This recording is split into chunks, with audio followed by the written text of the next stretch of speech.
आप देख रहे हैं अमेज नाउ। गंगा, यमुना, राप्ती और गोमती के तटवर्ती इलाकों से खबरें आप तक। नमस्कार, सत्य घटना की आज के अंक में आपका स्वागत है। मैं हूं प्रियंका। शुरुआत करते हैं आज की मुख्य घटनाओं से। गोरखनाथ मंदिर पहुंचे यूपी के सीएम योगी आदित्यनाथ और शामिल हुए ब्रह्मलीन महंत दिग्विजयनाथ और महंत अवैधनाथ की श्रद्धांजलि सभा में। गोरखपुर विश्वविद्यालय में छात्र संघ चुनाव की मांग को लेकर छात्रों ने किया बुद्धि शुद्धि यज्ञ। गोरखपुर स्थित चौरी चौरा विधायक संगीता यादव ने प्रदेश सरकार के 4.5 वर्षों की गिनाई उपलब्धियां। उपभोक्ता सहकारी संघ के दर्जा प्राप्त राज्य मंत्री अरिजीत सिंह ने कहा 2022 में भी लौटेगी भाजपा सरकार। बलिया जनपद के भीमपुरा थाना क्षेत्र में 7 वर्षीय बालिका के साथ दुष्कर्म मामले में 2 सगे भाई गिरफ्तार। और आजमगढ़ पुलिस ने दाखिल किया गैंगस्टर कोर्ट में मुख्तार अंसारी के खिलाफ चार्जशीट। अब सत्य घटना विस्तार। गोरखपुर जनपद के गोरखनाथ मंदिर में ब्रह्मलीन महंत दिग्विजयनाथ और महंत अवैधनाथ की पुण्यतिथि पर चल रहे श्रद्धांजलि सभा में आज गोरखनाथ मंदिर में महंत व उत्तर प्रदेश के मुख्यमंत्री योगी आदित्यनाथ भी शामिल हुए। इस मौके पर उन्होंने कहा कि गौ सेवा होनी चाहिए, दूध हम पिए और गाय को सड़कों पर छोड़ दें, यह नहीं होना चाहिए। इसके साथ ही उन्होंने प्रदेश सरकार द्वारा गौ रक्षा के लिए किए गए कार्यों के बारे में भी वहां उपस्थित लोगों को बताया। अगर इस गुरुतर दायित्व का निर्वहन अपने ऊपर कर ले तो मुझे लगता है कि संस्कृत और संस्कृति दोनों की भी रक्षा होगी, गौ रक्षा भी होगी। दूध हम पिएंगे और गौ माता को सड़कों पर छोड़ देंगे, इससे गौरक्षा नहीं होगी। सरकार सहयोग कर रही है। सरकार ने 3 प्रकार की व्यवस्थाएं वर्तमान में संचालित की हैं। निराश्रित गौ आश्रय स्थल की 6 लाख गौवंश है उसमें, जिसमें सरकार उनके रहने खाने सारी व्यवस्था कर रही है। गोरखपुर विश्वविद्यालय छात्र संघ चुनाव की बहाली को लेकर पिछले कई दिनों से छात्र नेता आंदोलनरत हैं। आज उसी क्रम में छात्र नेता और उनके समर्थकों ने विश्वविद्यालय के मुख्य द्वार के समक्ष शुद्धि बुद्धि यज्ञ आयोजित कर भगवान से प्रार्थना किया कि कुलपति राजेश सिंह जल्द ही सद्बुद्धि पाएं और वे छात्र संघ चुनाव की बहाली के हमारी मांग को मांग लें। इस दौरान यज्ञ के बाद छात्र नेता द्वारा माहौल खराब करने की सूचना पाकर मौके पर पहुंचे कैंट थाना प्रभारी सुधीर सिंह ने छात्रों से बातचीत कर उन्हें शांत कराकर वहां से भेज दिया। छात्र संघ, छात्र संघ, छात्र संघ, छात्र संघ। मीडिया से बात करते हुए छात्र नेता ने बताया कि हमारे कुलपति जी को सद्बुद्धि आए, इसीलिए यह आयोजन है। कि हम लोग का कार्यक्रम ये था कि कुलपति जी का जो दिमाग जो है पूर्ण रूप से खराब हो गया। छात्रों का वो कभी भी छात्रों के हित में कभी वो फैसला लेते नहीं है। जिस तरह शासन चुनाव के लिए हम लोग विगत 3 दिनों से धरना बैठे हुए हैं, अभी तक विश्वविद्यालय का कोई भी जिम्मेदार हम लोग छात्रों से मिलने नहीं आया और विश्वविद्यालय प्रशासन का इतने मनमाने तरीके से काम कर रहे हैं। यहाँ पे जैसे ही हम लोग यहाँ पे धरना देने के लिए बैठे हैं, पुलिस लगवा के हम लोगों को हटाने का काम किया जा रहा है। और हम लोग आज कुलपति जी को एक सद्बुद्धि यज्ञ किए हैं, जो कुलपति जी का थोड़ा बुद्धि आए कि छात्र हितों के लिए छात्र संघ चुनाव कराएं। AIMIM के राष्ट्रीय अध्यक्ष एवं सांसद असुद्दीन ओवैसी के दिल्ली स्थित आवास पर हुए तोड़फोड़ के विरोध में गोरखपुर जनपद के नगर निगम स्थित रानी लक्ष्मीबाई पार्क में ऑल इंडिया मजलिस ए इत्तेहादुल मुस्लिमीन के कार्यकर्ताओं ने जुलूस निकालकर प्रदर्शन करते हुए महामहिम राष्ट्रपति को संबोधित ज्ञापन जिलाधिकारी को सौंपा। इस दौरान पार्टी के जिला अध्यक्ष मोहम्मद इस्लाम ने मांग किया कि हमारे राष्ट्रीय अध्यक्ष को Z+ की सुरक्षा प्रदान की जाए और हिंदू सेना पर तत्काल प्रतिबंध लगाया जाए।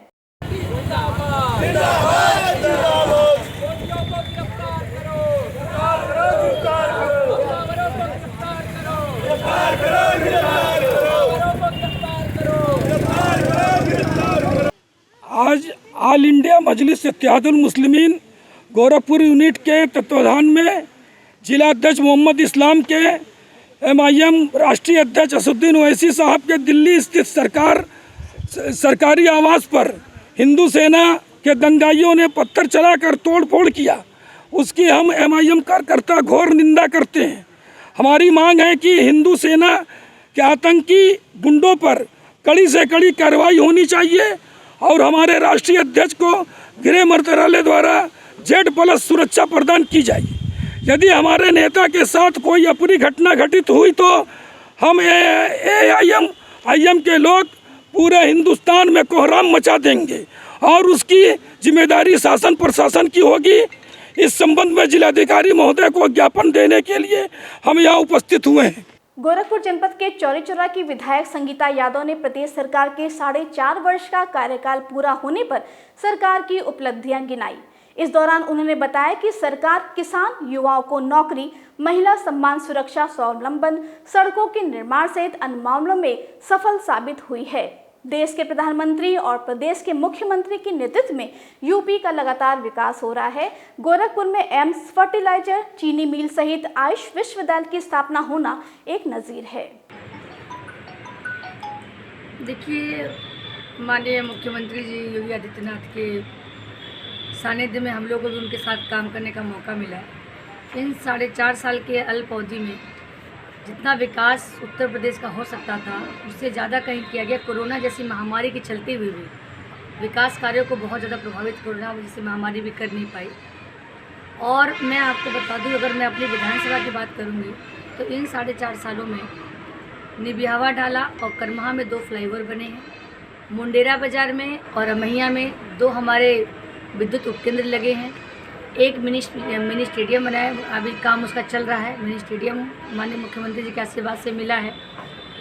दोनों तहसील को हमारे लगातार सबसे पहली बार अपनी तहसील को दोनों को मुख्यालय से जोड़ा गया है। मोतीराम अड्डा से लेकर बोहाबार तक चौड़ीकरण का काम किया गया और अनगिनत रोड बनाई गई। रोड के ऊपर तो बोलना मुश्किल है। बलिया जनपद स्थित भीमपुरा थाना क्षेत्र के एक गांव में बीते बुधवार की शाम एक 7 वर्षीय बालिका से पड़ोस के 2 सगे भाइयों द्वारा दुष्कर्म का मामला प्रकाश में आया है। घटना की सूचना पाकर मौके पर पहुंचे एसपी समेत अन्य अधिकारियों ने पीड़ित परिजन एवं बालिका द्वारा बताए गए दोनों भाइयों को पुलिस हिरासत में लेकर पूछताछ शुरू कर दिया है। यह मामला तब प्रकाश में आया जब बालिका की तबीयत खराब होने के बाद परिजनों ने मऊ स्थित एक अस्पताल में इलाज कराने पहुंचे, जहां बच्ची के साथ दुष्कर्म का पता चला। बच्ची को राहत न मिलने पर बुधवार की शाम को परिजनों ने भीमपुरा पुलिस से शिकायत किया कि उनके ही गांव के 2 सगे भाइयों ने बीते शनिवार को बालिका के साथ सामूहिक दुष्कर्म किया था। अस्पताल से आने के बाद परिजनों ने किशोर के परिजनों से इसकी शिकायत की तो वह दवा इलाज के लिए तैयार हुए, लेकिन उनके मुकरने के बाद परिजनों ने दुष्कर्म की शिकायत पुलिस से की, जिसके बाद पुलिस हरकत में आ गई और दोनों आरोपी को हिरासत में लेकर पूछताछ कर रही है। थाना भीमपुरा से एक दुराचार की कंप्लेंट मिली है। इस संबंध में जो आरोपी युवक है वह लड़की का पड़ोसी है, जिसके ऊपर घरवालों द्वारा दुराचार का आरोप लगाया गया है। इस संबंध में मुकदमा पंजीकृत कर लड़की को मेडिकल हेतु अस्पताल भेजा गया है। आरोपी से पूछताछ की जा रही है।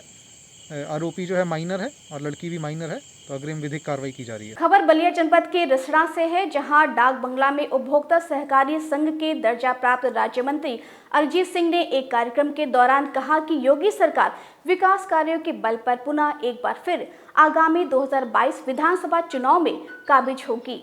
इस दौरान उन्होंने क्षेत्रीय विधायक उमाशंकर सिंह पर आरोप लगाया कि बिना काम का करोड़ों रुपए का भुगतान विधायक निधि से किया गया है और विधानसभा में विकास कार्यों में जमकर लूट खसोट हुआ है। राकेश टिकैत के बयान की मैं निंदा भी करता हूं और निश्चित रूप से जांच होनी चाहिए कि उनका तालिबान के साथ क्या कनेक्शन है। जो देश विरोधी ताकतें हैं उनके साथ मिले हुए हैं और वो इनकी धमकी है कि चेतावनी है।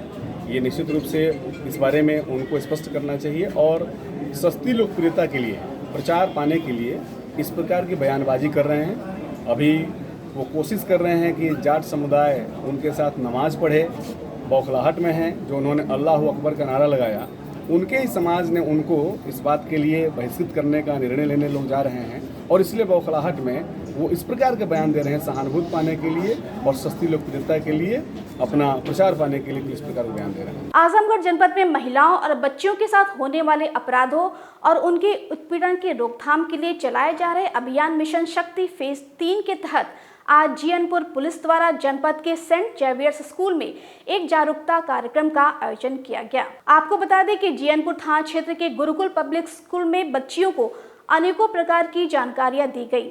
इस दौरान जीयनपुर कोतवाली के एसआई सुरेंद्र प्रताप यादव ने मिशन शक्ति, महिला हेल्प डेस्क, यातायात नियम, यूपी 112, वुमेन पावर लाइन 1090, मुख्यमंत्री हेल्पलाइन 1076 और ट्विटर सेवा के बारे में विस्तार से जानकारी देते हुए कहा कि छात्राएं किसी भी व्यक्ति की अभद्र टिप्पणी, छीटाकसी, छेड़छाड़ और अराजक तत्व के पीछा करने पर बिना डरे तत्काल यूपी पुलिस की आपातकालीन सेवाओं से सहायता लें। मैं Shiv Kumar Sharma, principal Gurukul public school.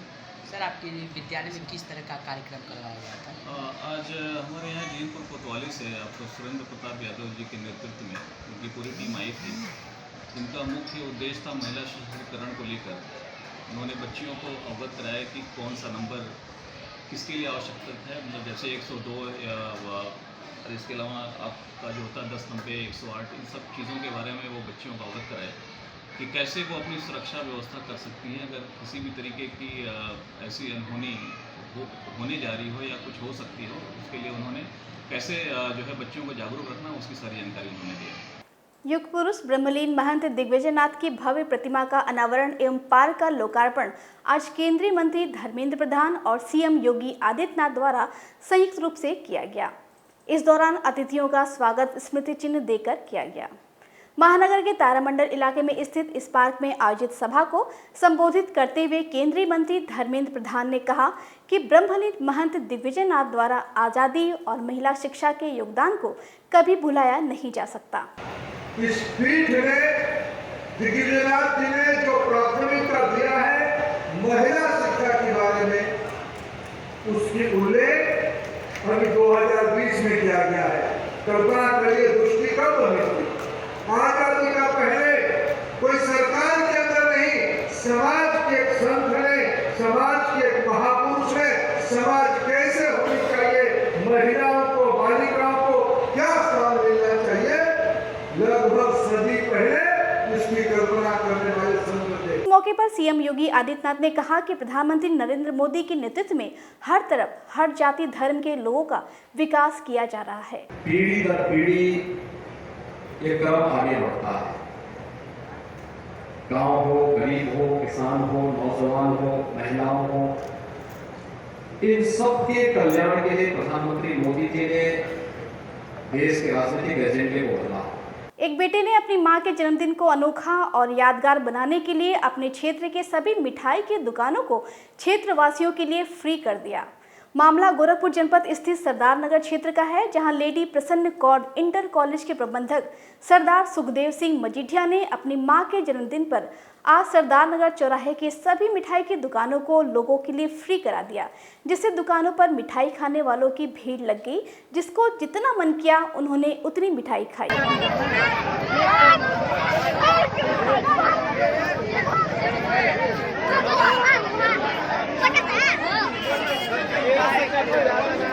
UP सरकार प्रदेश में बढ़ रहे अपराध पर नियंत्रण लगाने के लिए हर पैतरे को अपनाने के साथ ही पुलिस विभाग को हर संभव व्यवस्था उपलब्ध कराने की बात करती रही है। उसी क्रम में आज आजमगढ़ जनपद के पुलिस अधीक्षक सुधीर सिंह ने शहर कोतवाली के सिविल लाइन में जर्जर पड़े पुलिस चौकी की जगह बने नवनिर्मित पुलिस चौकी का फीता काटकर उद्घाटन किया। इसके साथ ही पुलिस अधीक्षक सुधीर सिंह ने यह भी बताया कि इस चौकी का पुनर्निर्माण होने से विभागीय पुलिस कर्मियों को राहत मिलेगी, साथ ही स्थानीय स्तर पर हो रहे छोटे छोटे अपराध पर नियंत्रण लगेगा। जनपद में चेक पोस्ट लगाने का कार्यक्रम चल रहा है ताकि ट्रैफिक व्यवस्था सुचारू रूप से रहे। जो हमारी रहने वाली चौकियाँ हैं जहाँ पर हमारे कर्मचारी निवास करते हैं और मुख्य जो शहरी चौकियाँ हैं उनके रिनोवेशन का काम चल रहा है। उसी क्रम में ये सिविल लाइन चौकी का रिनोवेशन यहाँ के जो लोग हैं, स्थानीय जो लोग हैं, उनके द्वारा कराए गए हैं। उनका मैं धन्यवाद अदा करता हूँ। और धन्यवाद मैं अपने जो हमारे चौकीदार साहब हैं और कर्मचारी हैं जिन्होंने दिन रात मेहनत करके अपनी देखरेख में चौकी को रिनोवेशन कराया है, उनका भी धन्यवाद करता हूँ। आजमगढ़ पुलिस की ओर से गैंगस्टर कोर्ट में मुख्तार अंसारी सहित 11 लोगों के विरुद्ध चार्जशीट दाखिल की गई है। विशेष लोक विवेचक संजय ने बताया कि मुख्तार अंसारी पर कुल 55 मुकदमे दर्ज हैं, जिनमें हत्या, अपहरण, फिरौती, हत्या के प्रयास जैसे संगीन मामलों में अपराध पंजीकृत है। इसी को दृष्टिगत रहते हुए उनका गैंग चार्ट बनाया गया है और उनके विरुद्ध चार्जशीट दाखिल कर दी गई है।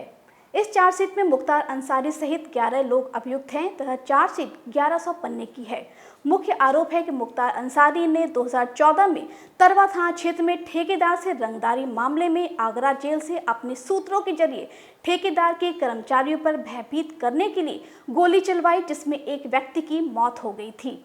इस मामले में मामला दर्ज हुआ था और चार्जशीट दाखिल होने के बाद उक्त मामला MP-ML कोर्ट में विचाराधीन है। संजय द्विवेदी विशेष लोक अभियोजक गैंगस्टर आजमगढ़ मुख्तार अंसारी की आज चार्जशीट दाखिल हो गई गैंगस्टर में, और जो कि काफ़ी दिनों से पेंडिंग थी और कुछ कमियां की वजह से एक दिन पहले नहीं दाखिल हो पाई थी, आज दाखिल हो गई। सत्य घटना के आज के अंक में बस इतना ही।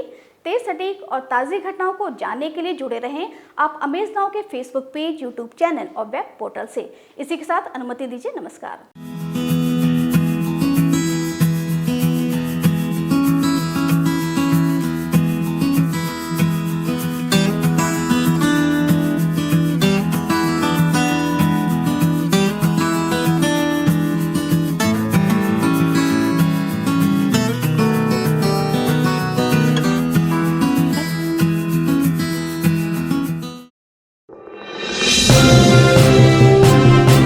आप देख रहे हैं अमेज नाउ। गंगा, यमुना, राप्ती और गोमती के तटवर्ती इलाकों से खबरें आप तक।